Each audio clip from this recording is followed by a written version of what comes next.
Your Microsoft account is your pass to many Microsoft products and services that help you get things done, have more fun, and stay in touch.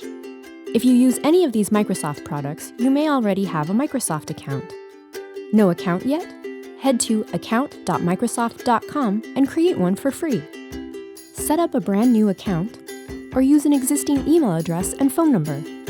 Manage your account and many of your favorite products and services from your account dashboard. Keep tabs on your subscriptions and order history.